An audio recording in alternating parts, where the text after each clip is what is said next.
अस्सलाम वालेकुम जी। आज हमारा इलिस्ट्रेटर की सीरीज़ का लेक्चर नंबर 1 है। तो आज हम स्टडी करेंगे कि फ़ाइल जो है वो कैसे क्रिएट करनी है। तो यहाँ पे हम क्रिएट न्यू के ऊपर क्लिक करते हैं।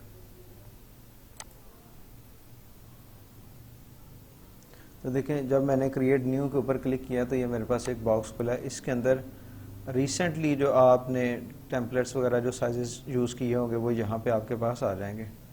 उसके बाद यहाँ पे क्लिक करेंगे तो जो भी आपने जो फाइल्स वगैरह जो टेम्पलेट्स आपने सेव किए होंगे वो यहाँ पे आपके पास आ जाएंगे। ठीक है, तो मोबाइल में चले जाएँ तो आप देखें ये जो आपके पास आईफोन एक्स है, आईफोन 6, 7, 8 प्लस है। ठीक है, ये वो है कि अगर आप मोबाइल की जो रेजोल्यूशन मोबाइल के लिए अगर आपको डिज़ाइन बनाना चाहते हैं, ठीक है जी, तो उनके अंदर क्या होगा कि फिर आपके पास जो बाय डिफ़ॉल्ट जो ज़्यादा मोबाइल यूज़ करते हैं, जो ज़्यादा यूज़ होते हैं, ठीक है, और जो रेजोल्यूशन चलती हैं उनकी वही उन्होंने टेम्पलेट्स यहाँ पे आपके पास अवेलेबल हैं। ठीक है, अब देखिए अगर ये आपकी फुल एचडी जो या नेक्सस 7 है उसका है आपके पास पिक्सल्स यानी कि साइज़ है। उसके बाद ये एप्पल वॉच का, ये डिफरेंट जो मोबाइल फ़ोन्स हैं, ठीक है, जो ब्रांड्स हैं फेमस, तो उनकी रेजोल्यूशन उन्होंने यहाँ पे आपके पास दी हुई हैं। फिर वेब पे चले जाएँ तो ये जो वेब लेआउट होती है, जो हमारी इंटरनेट पेजेस होते हैं, उसके ऊपर जो रूटीन के अंदर जो हमारी इमेजेस या जो डिज़ाइन यूज़ होते हैं उनकी रेजोल्यूशंस आपको दी हुई हैं। ठीक है, इन सब के अंदर एक चीज़ अगर आप नोट करें तो यहाँ पे देखें ये आपको जो है वो 72 ppi नज़र आएंगे। वेब के ऊपर भी 72 है, मोबाइल के ऊपर भी 72 ही है। अब अगर फिल्म एंड वीडियो पे जाएंगे तो वहाँ पे भी आपके पास 72 है। अब देखें ये वो वाली रेजोल्यूशंस हैं वीडियोस वगैरह की जो नॉर्मली देखें यूज़ होते हैं। 4K जो अभी लेटेस्ट चल रही हैं वो 2K, 4K और 8K चल रही हैं। देखिए 4K यहाँ पे है हमारे पास, और यहाँ पे आ रहे हैं 8K है, 4K है, और ये आपके पास फुल HD भी इसको बोलते हैं और SDT भी बोलते हैं। ठीक है, लेकिन ये नॉर्मली हम इसको फुल HD बोलते हैं। और ये HD है, ये फुल HD से पहले वाली टेक्नोलॉजी है, उससे पहले फिर स्टैंडर्ड होती थी। ये देखें 2K भी है। अब ये जो आपके पास DV कैमरास चलते थे ये उनकी रेजोल्यूशन है। ठीक है, तो इस तरह जो आपके पास फेमस या जो ज़्यादा रूटीन में यूज़ होने वाली हमारे पास रेजोल्यूशंस हैं वो हमारे पास यहाँ पे अवेलेबल हैं। अब प्रिंट मीडिया के अंदर चले रहे हैं तो यहाँ पे हमारे पास जो स्टैंडर्ड पेपर साइजेस हैं, A4 है, लेटर है, लीगल है, जो हमारे ज़्यादा पेपर साइजेस यूज़ होते हैं वो यहाँ पे हमारे पास अवेलेबल है। ठीक है जी, अब उसके बाद यहाँ पे हम आ जाते हैं तो ये पॉइंट्स हैं, ठीक है, पिकास हैं, ये वो हैं। अब देखें मैंने यहाँ पे प्रिंट मीडिया के लिए जो हमारे पास जो चीज़ें यूज़ होते हैं, जो यूनिट्स यूज़ होते हैं वो हमारे पास यहाँ पे है। ठीक है, अब ये जो पिक्सल्स है ना आपके, ये आपके मोबाइल के लिए जो आपने यूज़ करना है या इंटरनेट वगैरह के लिए जो यूज़ करेंगे उसके अंदर आपके पास है पिक्सल्स यूज़ होंगे। ठीक है जी, अब यहाँ पे हम देखें, यहाँ पे एक तो ओरिएंटेशन के अंदर चले जाए, एक तो ओरिएंटेशन, अब देखें यहाँ पे एक तो ओरिएंटेशन आपको पोर्ट्रेट है और दूसरी आपके पास लैंडस्केप है। अब इसके अंदर ये है कि आप एक आर्टबोर्ड बनाना चाह रहे हैं या 2 आर्टबोर्ड बनाना चाह रहे हैं। आर्टबोर्ड से मुराद है कि वो एरिया जिसके ऊपर आपने डिज़ाइन बनाना होता है उसको हम आर्टबोर्ड बोलते हैं। अब देखिए यहाँ पे अगर मैं 2 आर्टबोर्ड्स सेलेक्ट करता हूँ और क्रिएट के ऊपर क्लिक करता हूँ तो देखें मेरे पास यहाँ पे शीट के ऊपर 2 आर्टबोर्ड आ जाएंगे।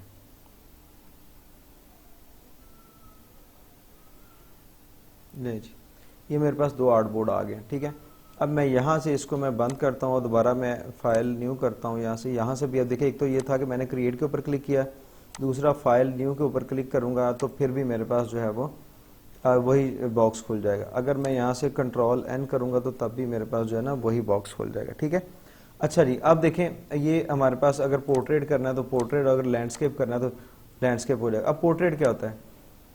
पोर्ट्रेट आर्टबोर्ड एक ऐसा होता है जिसकी विड्थ कम होती है और हाइट जो है वो ज़्यादा होती है, और लैंडस्केप वो होता है जो विड्थ जिसकी ज़्यादा और हाइट जिसकी विड्थ ज़्यादा और हाइट जिसकी कम हो, वो हमारे पास ना लैंडस्केप होता है। अब इसके अंदर यहाँ से जो हम प्रिंट मीडिया के अंदर काम करेंगे वो ज़्यादातर हम इंचेस में काम करेंगे, मिलीमीटर्स में या सेंटीमीटर्स में करेंगे। ठीक है, तो मैं यहाँ पे इंचेस ले लेता हूँ क्योंकि हम पाकिस्तान में तो इंचेस में ज़्यादा लोग जो पेपर साइज़ वगैरह यूज़ करते हैं वो इंचेस के अंदर ही काम करते हैं। ये आपने चेक करना है कि आप कौन से कंट्री में काम कर रहे हैं और उसमें मार्केट के अंदर कौन से यूनिट वगैरह यूज़ हो रहे हैं, तो आपने वही यूनिट यहाँ से यूज़ करने हैं। ठीक है, अब यहाँ पे एडवांस के अंदर चले जाएँ तो अब ये देखें यहाँ पे कलर मोड जो है ना, अब जितनी भी हमारी प्रिंट मीडिया है ना, लेट्स सपोज जिस तरह ऑफसेट प्रिंटिंग है, जो हमारे जो हम विजिटिंग कार्ड्स वगैरह प्रिंट करवाते हैं या जो बैनर्स वगैरह यानी सॉरी जो हमारी पम्पलेट ब्रोशर्स वगैरह यूज़ होते हैं वो होती है ऑफसेट प्रिंटिंग। उसके अंदर हमारे पास ये CMYK यूज़ होता है। कलर। अब ये CMY क्या क्या चीज़ है, C फॉर सियान, ये ब्लू कलर टाइप होता है आपके पास, लाइट ब्लू, ठीक है, स्काई टाइप कलर होता है। और जो मेजेंटा है वो भी आपके पास, अब मैं आपको यहाँ पे दिखा देता हूँ, ठीक है। गूगल पे जाते हैं, हम पे जाते हैं और वेबसाइट खोलते हैं और यहाँ पे हम चेक करते हैं, ठीक है। इस पे हमने यहाँ पे गूगल पे चला जाऊँगा, ठीक है, ये बल्कि यहाँ पे हम सियान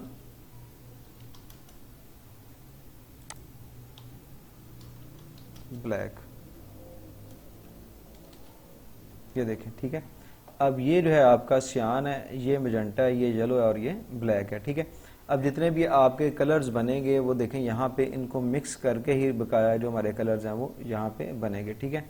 तो अब ये मैंने आप लोगों को दिखाने के लिए ये मैंने इसको ऑन किया था ताकि आपको पता चल जाए कि सियान कौन सा होता है, मेजेंटा ये कौन सा, और येलो और ब्लैक तो आपको पता है नॉर्मल आपके कलर्स हैं, इनका तो आपको पता ही है, ठीक है ना। अच्छा जी, अब हम चलते हैं आगे। तो अब इसके अलावा जो दूसरी चीज़ हमारे पास जो यूज़ होती है वो है रेड, ग्रीन और ब्लू। RGB से मुराद है रेड, ग्रीन और ब्लू। अच्छा जी, अब हम चलते हैं थोड़ा सा आगे, मोर सेटिंग्स में चले जाते हैं। तो अब यहाँ पे आप जो भी डॉक्यूमेंट क्रिएट करना चाह रहे हैं वो यहाँ पे आप उसका नाम रख सकते हैं, ठीक है। और यहाँ पे एक चैनल मैं इसको बंद करता हूँ, इससे पहले ऊपर जाता हूँ। तो देखें यहाँ पे भी वो नाम आप रख सकते हैं। लेट्स सपोज मैं इसका नाम अगर यहाँ पे रख देता हूँ जी फ्लायर, ठीक है। अब मैं फ्लायर इसका नाम रखता हूँ और मैं नीचे आता हूँ और मोर सेटिंग्स के ऊपर आता हूँ, तो देखें यहाँ पे भी उसका नाम फ्लायर ही है। अब यहाँ पे आ जाएं, प्रिंट के ऊपर काम करना है, वेब के ऊपर काम करना है, जो भी आप प्रोफाइल यहाँ से सिलेक्ट करेंगे उसकी जो DPI है उसी के हिसाब से यहाँ पे सेट हो जाएगी, ठीक है जी। अब देखें ये 300 आ गया DPI। अगर मैं यहाँ पे आता हूँ, वेब पे चला जाऊँगा तो देख लें उसी के हिसाब से उसने उसकी सेटिंग कर दी है। अब नंबर ऑफ आर्टबोर्ड्स जितने आप सेट करना चाह रहे हैं वो यहाँ से सिलेक्शन कर लें। अब एक और चीज़ है, ये देखें, अब ग्रिड बाई, अब मैं ना इसको समझाने की गर्ज से मैं इसको थोड़ा सा साइड पे कर लेता हूँ और बल्कि मैं इसको एक और चीज़ करता हूँ, मोबाइल पे जाता हूँ। हाँ अब ठीक है। अब यहाँ मोर सेटिंग्स पे आता हूँ। लेट्स सपोज मैं यहाँ पे नंबर ऑफ आर्टबोर्ड्स मैं कर देता हूँ 4। अब 4 जो है ना, अब देखें यहाँ पे अब नंबर ऑफ कॉलम्स हैं। अगर आप नंबर ऑफ कॉलम्स 1 करते हैं, लेट्स सपोज मैं यहाँ से नंबर ऑफ कॉलम 1 करता हूँ, तो देखिए 1 2 3 और फिर ये, अब देखिए सॉरी नंबर ऑफ कॉलम 1 है, तो अब इसके अंदर क्या होगा, फिर वो नीचे की तरफ आएगा। और अगर मैं नंबर ऑफ कॉलम्स 2 करता हूँ, ठीक है, तो अब जाहिर इसके बाद अगर नंबर ऑफ कॉलम 1 करूँगा तो फिर वो इस सिचुएशन के अंदर हमारे पास आएगा ऊपर से नीचे की तरफ। और अगर मैं इस तरफ करता हूँ तो आपके पास मिनिमम 2 कॉलम्स होने चाहिए। 2 कॉलम होंगे तो अब उसमें जो पहला आर्टबोर्ड है वो यहाँ पे आएगा, दूसरा यहाँ पे, तीसरा यहाँ पे और चौथा यहाँ पे। और अगर नंबर ऑफ आर्टबोर्ड्स मैं कर देता हूँ, जो उसकी डायरेक्शन है वो यहाँ पे इस तरह करता हूँ, तो फिर क्या होगा, पहला आर्टबोर्ड यहाँ पे, दूसरा यहाँ पे, तीसरा इधर और चौथा आपका इस साइड इस जगह पे अवेलेबल होगा। अगर आप इस पर क्लिक करते हैं तो आप देख लें आपके नंबर ऑफ कॉलम्स वाली ऑप्शन जो है वो ख़त्म हो गई है। तो उसके अंदर क्या होगा, 1 2 3 एंड 4 इस साइड पे आ जाएंगे। अगर इधर करते हैं तो 1 2 3 4 और नीचे की तरफ आ जाएगा। तो ये थी प्लेसमेंट ऑफ हमारी जो है वो आर्टबोर्ड्स इसके अंदर।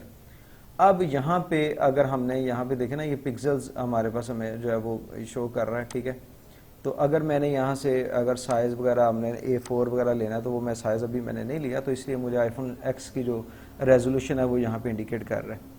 अब ब्लीड को हम जैसे जैसे आगे जाएंगे फिर हम ब्लीड को उसके अंदर स्टडी करेंगे। और यहाँ पे अगर हमने 300 DPI करना है तो देखिए यहाँ पे मैं क्लिक करूँगा तो ये 300 DPI में चला जाएगा। अब यहाँ पे आ जाएँ, प्रीव्यू मोड हमारा जो है वो डिफ़ॉल्ट हम इसको फ़िलहाल रखते हैं। इसको क्रिएट डॉक्यूमेंट करेंगे तो डॉक्यूमेंट हमारा क्रिएट हो जाएगा, लेकिन मैं अभी डॉक्यूमेंट क्रिएट नहीं करना चाह रहा। अब यहाँ पे अगर मैं इंचेस लेता हूँ, ठीक है, और यहाँ पे देखिए अगर मैं साइज़ कर लेता हूँ आपका 8.26 और यहाँ पे जो मैं इसकी हाइट है वो मैं इंचेस में कर लेता हूँ 11। अच्छा जी, क्योंकि यहाँ पे मैंने इंचेस ही सिलेक्ट किया तो इसलिए देखें ऑटोमेटिकली मैंने जब यहाँ पे क्लिक किया तो ऑटोमेटिकली 11 इंचेस हो गए। अब मैं यहाँ पे ओके करूँगा। अब देखिए यहाँ पे जो फिलहाल हमारे पास जो है, अब क्योंकि मैंने मोबाइल सेलेक्ट किया हुआ तो इसलिए मैं 72 पिक्सल्स हमें दिखा रहा है। अगर प्रिंट मीडिया पे जाऊँगा तो प्रिंट के ऊपर ही अब मुझे देखें उसने साइजेस दे दिए हैं डिफरेंट किस्म के। यहाँ मैं इंचेस करता हूँ। अब मैं लेट्स सपोज यहाँ से A4 सेलेक्ट करूँगा और इधर से मैं इंचेस सेलेक्ट कर लेता हूँ और क्रिएट के ऊपर क्लिक करूँगा तो देखें ये मेरे पास जो A4 साइज़ है वो एक क्रिएट होके तो मेरे पास यहाँ पे आ जाएगा, ठीक है। तो अब ये था हमारा डॉक्यूमेंट जो है वो क्रिएट करने का तरीका। लेकिन अब इसके अंदर आप सोच रहे होंगे ये पीपीआई क्या चीज़ है और डीपीआई क्या चीज़ है। पीपीआई का मतलब होता है पिक्सल्स पर इंच और डीपीआई का मतलब होता है डॉट्स पर इंच। अब जितने ज़्यादा पीपीआई होंगे किसी डिज़ाइन के अंदर या किसी पिक्चर के अंदर, तो उतनी ज़्यादा क्या होगा, उसकी जो वो रेजोल्यूशन और साइज़ उसका पिक्चर का ज़्यादा होगा। साइज़ ज़्यादा होने के साथ साथ जो है वो जितनी ज़्यादा यानी कि पिक्सल्स होंगे हमारे, उतनी ज़्यादा उस डिज़ाइन की जो क्वालिटी है या उस पिक्चर की क्वालिटी जो है वो बेहतर होगी। अगर आपने देखा होगा, सुना होगा कि आपने जो 4 मेगापिक्सल या 5 मेगापिक्सल या 12 मेगापिक्सल, 102 मेगापिक्सल, तो 102 मेगापिक्सल, मेगापिक्सल से मुराद है मिलियन पिक्सल। और जितने ज़्यादा पिक्सल्स किसी पिक्चर के अंदर होते हैं, तो आपने देखा होगा कि उस पिक्चर की क्वालिटी उतनी ज़्यादा होती है और उस पिक्चर का जो साइज़ है वो भी बहुत ज़्यादा होता है। ठीक है, तो इसलिए जो है जितने ज़्यादा डीपीआई या पीपीआई होंगे उतनी ज़्यादा रिजल्ट जो है उसका क्वालिटी जो है वो बेहतर होगी। वो इंशाल्लाह ये डीपीआई को और पीपीआई को इंशाल्लाह नेक्स्ट लेक्चर्स के अंदर मज़ीद क्लैरिफाई करेंगे। तो तब तक के लिए मैं इजाज़त दें, इंशाल्लाह मिलते हैं नेक्स्ट लेक्चर के अंदर जी। अल्लाह हाफिज़।